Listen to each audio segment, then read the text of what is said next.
नमस्कार दोस्तों, स्वागत है आपका इंडस्ट्रियल ट्रेनिंग सॉल्यूशन में। तो आज के वीडियो सेशन में हम जानेंगे कि 7M प्रिंसिपल क्या होते हैं, या 7M प्रिंसिपल, या आप 7 रूल्स भी कह सकते हैं मैनेजमेंट के। तो 7M कहाँ यूज़ होता है? तो बेसिकली 7M हम जहाँ भी बिजनेस कर रहे हैं या जहाँ भी कोई भी हमारा धंधा है, छोटा हो या बड़ा हो, तो वहाँ भी हम 7M प्रिंसिपल का यूज़ कर सकते हैं, जिसकी मदद से हम अपने बिजनेस को ग्रो कर सकते हैं। ओके, तो वीडियो को स्टार्ट करते हैं।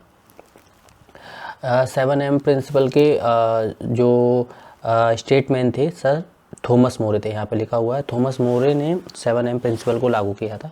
ओके, आगे बढ़ते हैं। 7M प्रिंसिपल में 3 वेरियस लेवल हैं। एक तो टॉप लेवल है जो टॉप मैनेजमेंट के नाम से जाना जाता है, एक मिडिल लेवल के लोग होते हैं, एक लोअर लेवल के लोग होते हैं। ओके, तो ये तीनों लेवल पे 7M प्रिंसिपल को लागू किया जाता है। ओके, और मैनेजमेंट का इन्वॉल्विंग होता है प्लानिंग में, कंट्रोलिंग में, लीडिंग में। ओके, प्रोडक्शन में, सेल में, रिसर्च एंड डेवलपमेंट में, HR department, finance, operating, ETC में भी हम 7M प्रिंसिपल का उपयोग करते हैं। आगे बढ़ते हैं। इसमें से जो फर्स्ट M है उसको मैन बोलते हैं, जिससे मैन पावर वगैरह जो हम कंपनी में या कहीं भी हम अपने छोटे या बड़े बिजनेस में मैन को यूज़ करते हैं। तो मैन एक बहुत ही इम्पोर्टेंट टूल रहता है 7M में, क्योंकि आदमी के बगैर तो कोई काम ही नहीं होगा। तो यहाँ पे जैसे लिखा है management is referred to as a human resource. Okay, जो मैन है वो किस डिपार्टमेंट के अंतर्गत आता है? HR डिपार्टमेंट के अंदर आता है। और HR डिपार्टमेंट क्या करता है? उनको हायर करता है। ओके, उनका पूरा भार जो रहता है HR डिपार्टमेंट के ऊपर रहता है। तो फर्स्ट M क्या कहलाता है? मैन। किसी भी बिजनेस में सबसे पहले इम्पोर्टेंट क्या होता है? मैन। तभी हमारे अगर मैन ही नहीं रहेंगे तो काम कौन करेगा? तो इसलिए फर्स्ट M में मैन को डाला गया है, मैन को रखा गया है। ओके, आगे बढ़ते हैं। मटेरियल। अब मटेरियल में आप बात करते हैं, जैसे रॉ मटेरियल हो गया, फिनिश गुड मटेरियल हो गया। ओके, तो मटेरियल बहुत ज़्यादा इंपॉर्टेंट रहता है, ये बेसिक रिक्वायरमेंट है मटेरियल का। तो सेकंड M में मटेरियल को रखा गया है। ओके, ये सर्विस इंडस्ट्री या प्रोडक्ट इंडस्ट्री दोनों में ही इम्पोर्टेंट होता है, दोनों में ही अवेलेबल रहता है। ओके, तो मटेरियल के बगैर तो हमारा कोई बिजनेस हो भी नहीं सकता है। तो और मटेरियल की एबिलिटी के बगैर भी हमारा कोई भी बिजनेस नहीं चल सकता है। तो मटेरियल एबिलिटी का होना बहुत ज़रूरी है। ओके, सेकंड M में material is a basic ingredient in the management to be service industry या प्रोडक्ट। जो मटेरियल है बहुत ही ज़्यादा इम्पोर्टेंट है मैनेजमेंट के लिए, चाहे वो सर्विस इंडस्ट्री हो या प्रोडक्ट इंडस्ट्री हो। ओके, तो और आगे लिखा है most of the industry locate them self near by two the ability of material. सबसे ज़्यादा इंडस्ट्री जो है लोकेट करती है कहाँ? नियर बाई जो मटेरियल होती है उनकी एबिलिटी पे, क्योंकि अगर मटेरियल नियर रहेगा, पास में रहेगा, तो मटेरियल लाने में भी हमें बहुत ज़्यादा कॉस्ट नहीं लगेगा। तो मटेरियल एबिलिटी के ऊपर बहुत ज़्यादा डिपेंड करता है अपना बिजनेस ग्रोथ। तो सेकंड M में हमने बात किया था अपना मटेरियल से रिलेटेड। ओके, आगे बढ़ते हैं। तीसरा है मशीन। अब देखिए, हमने किसी भी बिजनेस को चालू करने के लिए मैन का इंतज़ाम कर लिया, ओके, मटेरियल का कर लिया। मशीन ही नहीं है तो हमारा जो बिजनेस है वो चल नहीं पाएगा। तो मशीन भी बहुत ज़्यादा इम्पोर्टेंट है। हम किसी भी प्रकार का अगर हम प्रोडक्ट बना रहे हैं तो उस प्रकार का प्रोडक्ट बनाने के लिए जो प्रोसेस लगता है और उस प्रोसेस में जो मशीनें यूज़ होती है वो होंगी, तभी हम किसी प्रोडक्ट को डेवलप कर सकते हैं, प्रोडक्ट को बना सकते हैं। Okay, machine are the basic tool to produce goods and to generate service. Machine बहुत ही इंपॉर्टेंट और बेसिक टूल है। कुछ भी किसी भी प्रोडक्ट, इसमें जो लिखा है प्रोड्यूस गुड्स, मतलब किसी भी फिनिश प्रोडक्ट को बनाने के लिए और सर्विस जनरेट करने के लिए। ओके, आगे लिखा है selection and appropriate machine not the enhance efficiency but also save time the increase revenue, tailoring the requirement of the organisation, selection of a right technical machine and equipment, ability of spare parts.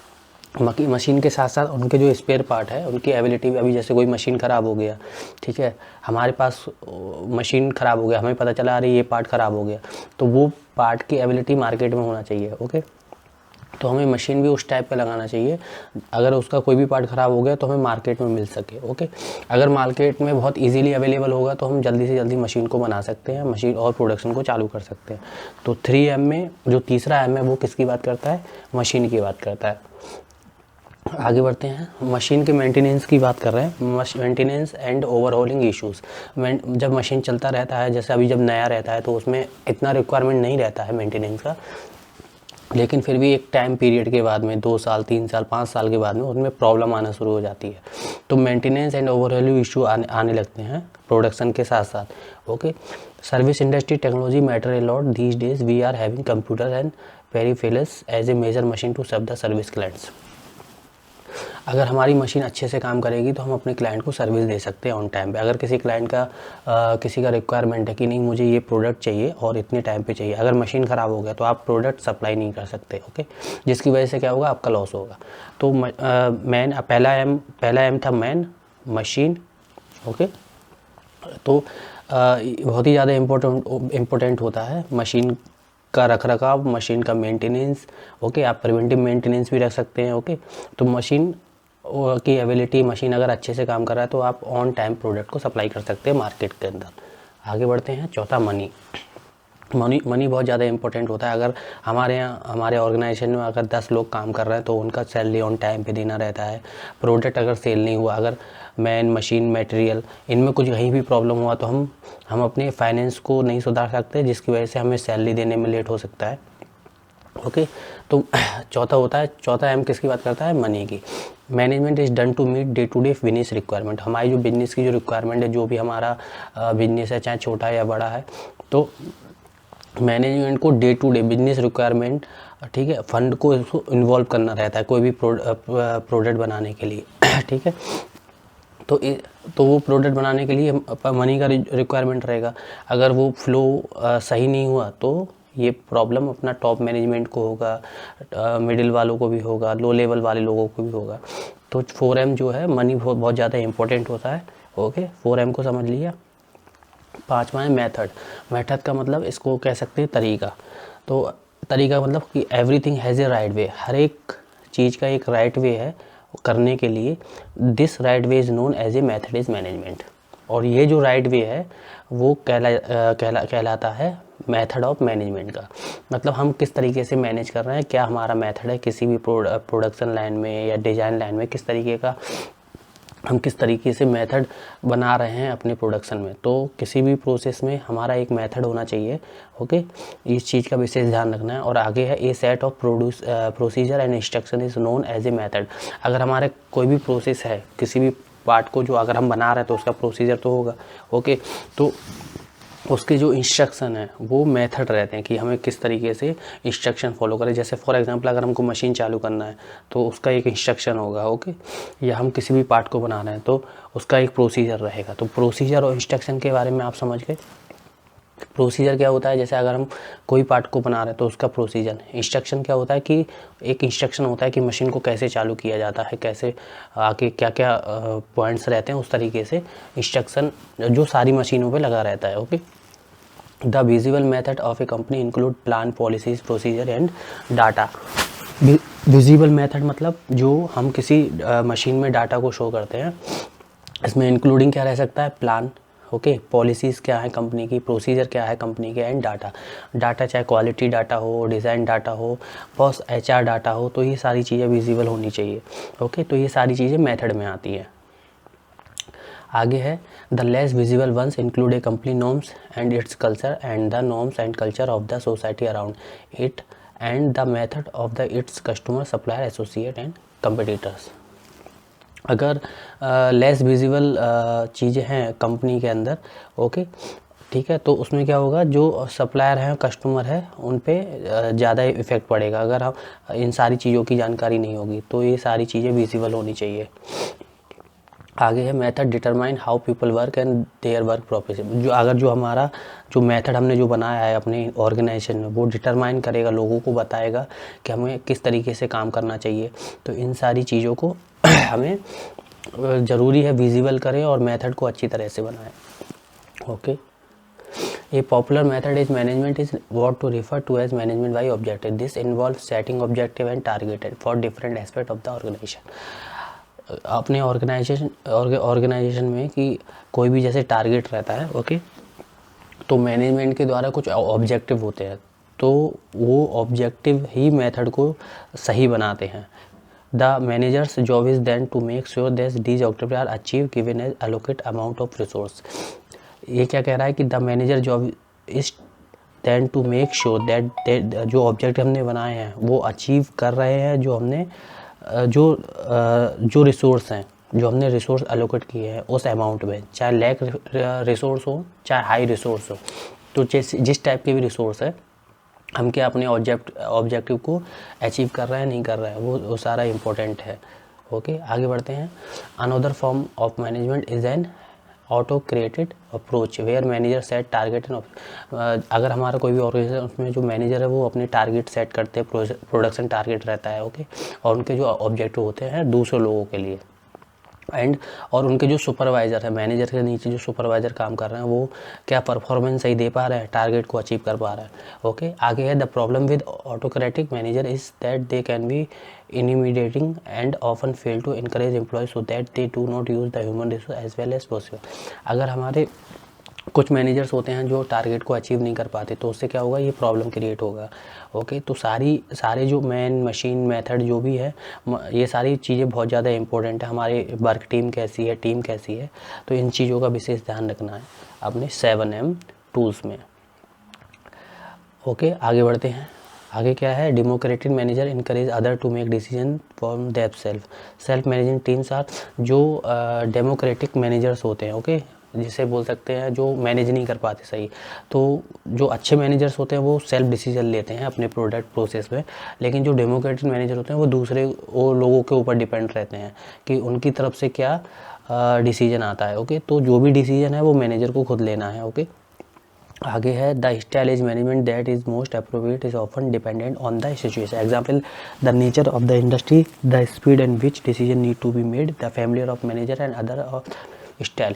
मतलब जो manager हैं उनको self decision लेना चाहिए। Okay, और जो management style, मतलब management style जो मैनेजमेंट तरीके से इन चीज़ों को मैनेज कर सके। ओके, मतलब हमें जो डिसीजन लेना है वो अच्छी तरह से लेना है, ठीक है, जिसे मैनेजमेंट भी बोले कि हाँ ये डिसीजन अच्छा है।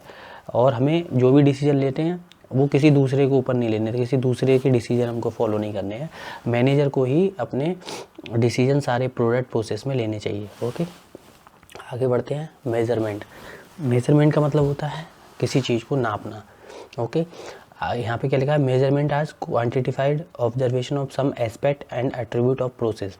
मतलब अगर हमारा कोई प्रोसेस है उसका मेज़रमेंट करना है, उसमें जैसे अगर किसी भी टाइप का हम प्रोडक्ट बना रहे हैं उसमें जो प्रोसेस हमारा जो लग रहा है उसके मेज़रमेंट होने चाहिए सारी चीज़ों के, कि उसको कैसे चेक करना है, कौन चेक करेगा। ओके, ये सारी चीज़ों का मेज़रमेंट होना चाहिए। अब जैसे क्वालिटी वाला बंदा है, प्रोडक्ट बनने के बाद में डायमेंशन क्या है, डायमेंशन रिपोर्ट बनाता है। ओके, और बहुत सारे टेस्ट होते हैं, तो हर एक प्रोडक्ट का, हर एक प्रोसेस का, हर एक प्रोजेक्ट का मेज़रमेंट होना बहुत ज़रूरी है। ओके, आगे बढ़ते हैं। Measurement are quantify observation of some aspect and attribute of a process. Okay, जैसे कि मैंने बताया प्रोडक्ट एंड प्रोजेक्ट, जो मेजरमेंट है वो हमारे प्रोसेस का पूरा मेजरमेंट होना चाहिए, और चाहे वो प्रोडक्ट हो या प्रोजेक्ट हो, दोनों से रिलेटेड चीज़ों का हमारा मेजरमेंट होना बहुत ज़रूरी है। Measurement enhance our ability to understand things not to accessible to our native ability and, जो अगर हम मेजरमेंट करेंगे किसी भी प्रोसेस या प्रोडक्ट के लिए तो ये बहुत ज़्यादा अंडरस्टैंडिंग होगा, ठीक है, चीज़ों को समझने के लिए। तो मेजरमेंट बहुत ज़्यादा इम्पोर्टेंट है। ओके, इन 7M टूल में इसके कुछ 10 प्रिंसिप्स हैं ऑफ मेजरमेंट के, चलिए जान लेते हैं। सबसे पहला है measure what the customer care about. Measure, जैसे जो कस्टमर का जो केयर करता है उसके लिए मेजरमेंट करना है। जैसे आगे जैसे दिया, measurement should have focus based on goal and models. मतलब कस्टमर का क्या रिक्वायरमेंट है, सबसे पहले इसमें कस्टमर को रखा गया है, तो उसमें भी मेजरमेंट होना चाहिए। कस्टमर को क्या चाहिए, किस टाइम पे चाहिए, कैसा प्रोडक्ट चाहिए, तो वो सारी चीज़ हमें, ये 10 प्रिंसिप्ट हैं जिनमें से ये पहला है कि हमें कस्टमर की केयर करना चाहिए। ओके, उसको भी मेज़र करना चाहिए कि उसका क्या रिक्वायरमेंट है और कैसे उसको डिलीवरी चाहिए, कैसा प्रोडक्ट चाहिए, कैसा क्वालिटी चाहिए, ओके, कितने टाइम पे चाहिए, कैसा मटेरियल है, उस सारा चीज़ों को ध्यान में रख के हमें ये मेज़रमेंट रखना चाहिए। ओके, कस्टमर से रिलेटेड। उसके आगे है, सेकंड है measure the process not the person. इसमें क्या कह रहा है कि हमें प्रोसेस को मेज़र करना है, लोगों को नहीं। ओके, जैसे अगर आगे लिखा है the goal of a measurement program must be improvement, मतलब हमारा गोल होना चाहिए प्रोग्राम मेजरमेंट करने के लिए वो इम्प्रूवमेंट होना चाहिए, नेवर इवेल्युएशन। ओके, हमारा जो प्रोसेस है वो कंटिन्यूसली इम्प्रूवमेंट होना चाहिए, इवेल्युएशन नहीं होना चाहिए। Measurement must support continuous process improvement. Okay, जो मेजरमेंट है वो हमारा जो मेजरमेंट सिस्टम है वो सपोर्ट करना चाहिए, किसे सपोर्ट करना चाहिए, कंटिन्यूस प्रोसेस इम्प्रूवमेंट। ऐसा नहीं है कि अगर हमने किसी जगह पे हमने कोई प्रोसेस इम्प्रूवमेंट किया तो ज़रूरी नहीं है कि बस वहीं तक हो गया, नहीं, हमें आगे भी उस पर निरंतर प्रोसेस इम्प्रूवमेंट करना चाहिए, प्रोसेस पे भी एंड प्रोडक्ट पे भी। एंड आगे बात करते हैं, over 80% of quality problem can be corrected by concentrated on the process. इसमें क्या कह रहा है कि 80% जो क्वालिटी का प्रॉब्लम है, ओके, हम लोग मेज़रमेंट में करेक्ट कर सकते हैं, ओके, प्रोसेस के दौरान। आगे है तीसरा क्या बोला है, सेट गोल। सेट गोल का मतलब है कि हमारे जो गोल हैं, जिस अगर चाहे प्रोसेस में है हमारा या किसी भी रिलेटेड किसी भी डिपार्टमेंट में या इंडस्ट्री में जितने भी सारे डिपार्टमेंट हैं उनके एक गोल होते हैं। ओके, जैसे हमारा टारगेट का एक गोल है, ओके, क्वालिटी का एक गोल है, HR डिपार्टमेंट का एक गोल है, तो ये सारी चीज़ें हमें इंक्लूडिंग करनी चाहिए। ओके, आगे बढ़ते हैं। Know what to do about the result you get, हमें पता होना चाहिए कि हम क्या रिजल्ट प्राप्त कर रहे हैं। Okay, use measure to manage effort more successfully, measure must be a basic and judgement और एक्शन।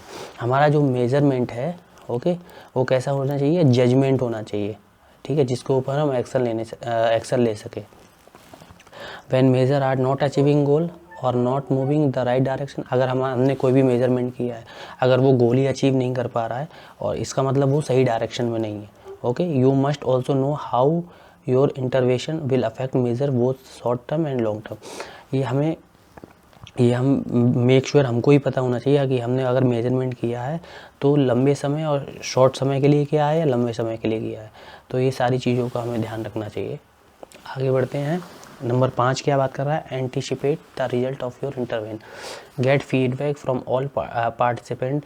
हमारी जो भी टीम है उनसे हमें सारा फीडबैक लेना चाहिए अपने प्रोसेस में, अपने सुधार में। Establish the effectiveness of measurement, अगर हमारी प्रोसेस में अगर हमने कुछ इम्प्रूवमेंट किया है, ओके, तो उसका इफ़ेक्टिवनेस हमको मेज़र करना है, एक टाइम पीरियड पे करना है। जैसे अगर हमने मान लीजिए कि किसी प्रोडक्ट को बनाने में अगर हमें प्रॉब्लम आया, वो कस्टमर एंड पे गया, कस्टमर एंड ने कंप्लेन किया कि आपकी प्रोडक्ट में इस टाइप का कंप्लेन है, अभी हमने उसके ऊपर एक्शन लिया, ठीक है, एक्शन लेने के बाद में हमने उस पर कापा भरा। कापा होता है corrective action and preventive action, इसके बारे में एक पूरा वीडियो मैं बना दूंगा, करेक्टिव एक्शन और प्रिवेंटिव एक्शन क्या होता है। ओके, अब मैंने एक्शन तो ले लिया उस प्रोडक्ट को और कस्टमर को दिखाया, मैंने कापा भरा है कि सर आगे से इस टाइप का प्रॉब्लम रिपीट नहीं होगा।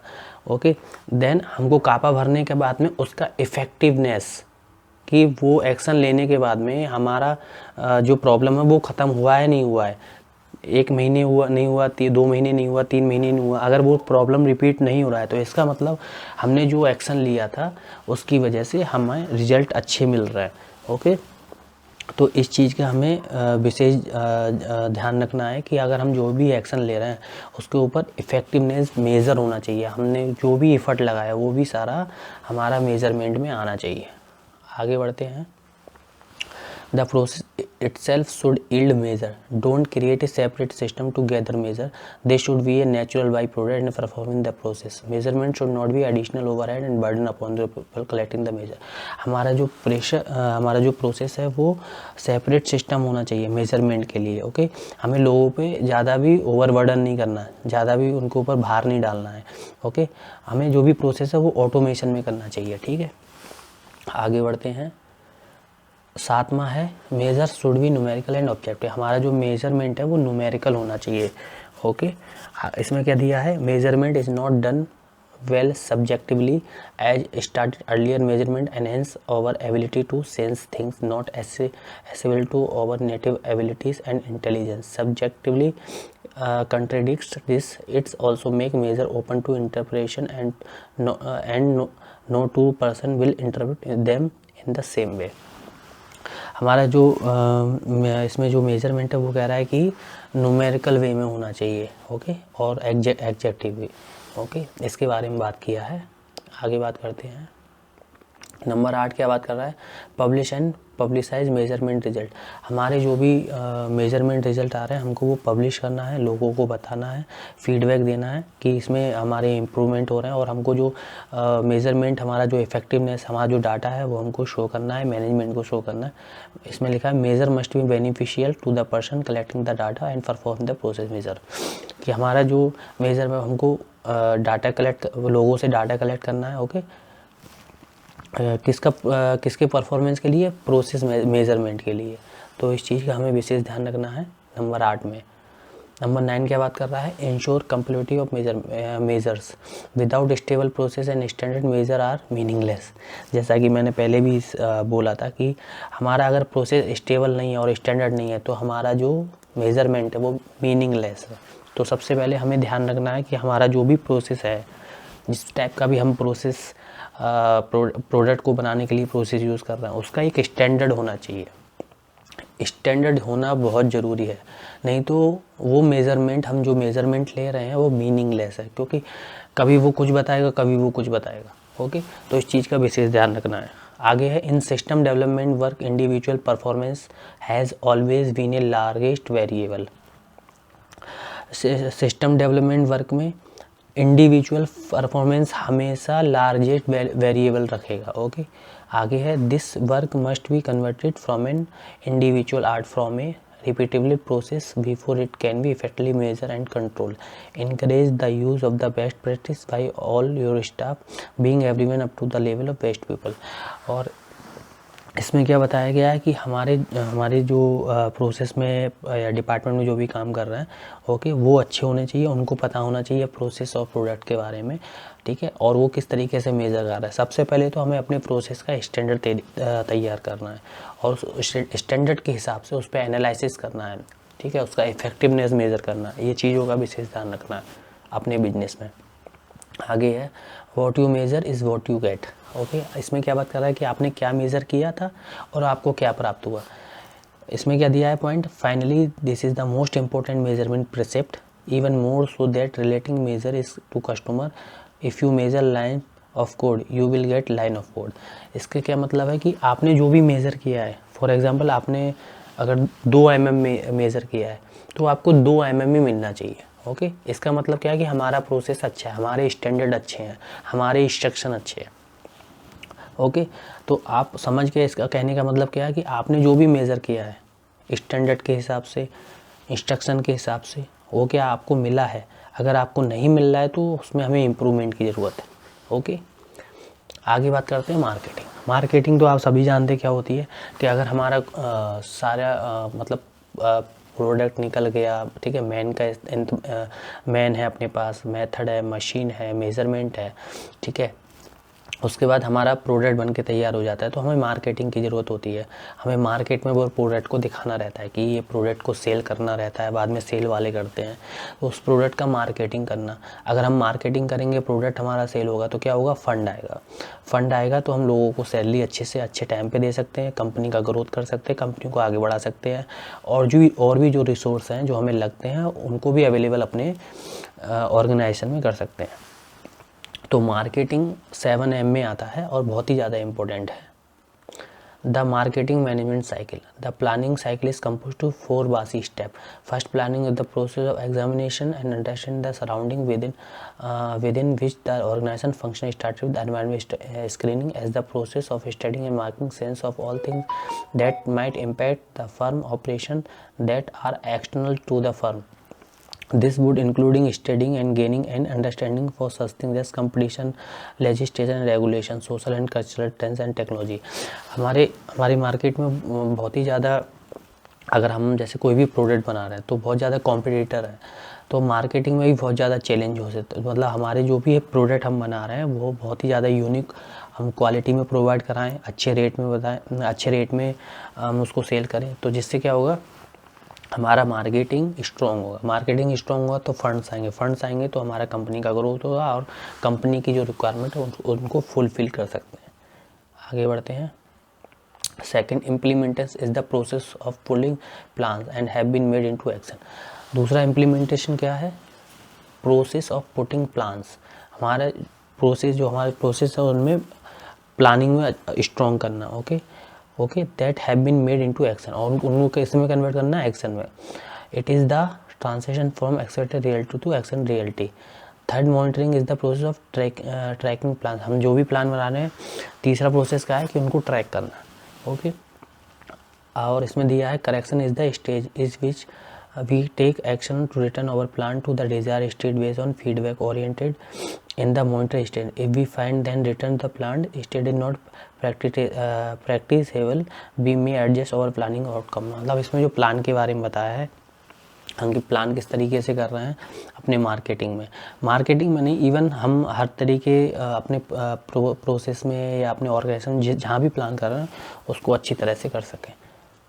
आगे है Thus, monitoring and correction may be considered two stage because after plan are put into action, one must continually monitor performance and make adjustment to the plan based on the feedback gathered through these monitoring activities. In summary, the marketing management cycle is composed of planning, implementing, monitoring and correcting।